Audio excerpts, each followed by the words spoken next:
Hello, this is Gregg from Midiboy, and you're watching another episode of Behind the Song.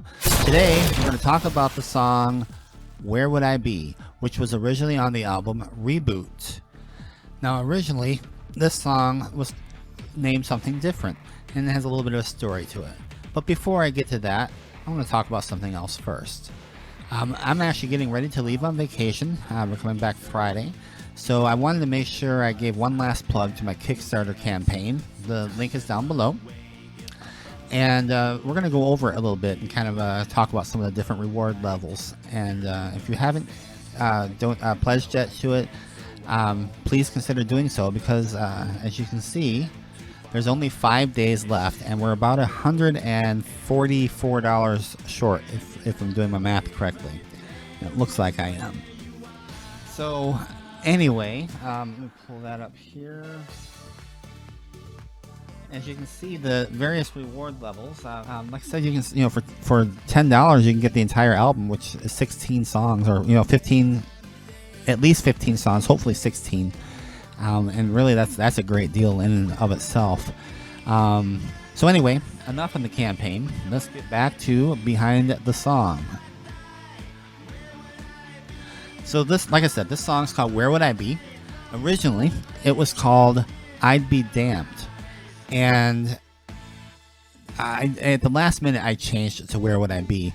There's no real lyrical changes except for the chorus. Currently, and Where Would I Be? The chorus is, where would I be if you did not save me? Where would I be if you did not die? Where would I be if on the third day from the grave you did not rise? Originally, instead of where would I be, the chorus said, I'd be damned if you did not save me. I'd be damned if you did not die. I'd be damned if on the third day from the grave you did not rise.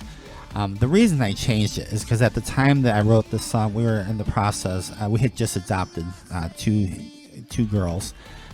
They were 9-10 years old at the time, and I just felt like even though scripturally the words "I'd be damned if you did not save me" are accurate, I just didn't want them going around singing, "I'd be damned, I'd be damned, I'd be damned," because without context, I didn't want people to think they were, that we were letting them get away with swearing or what have you.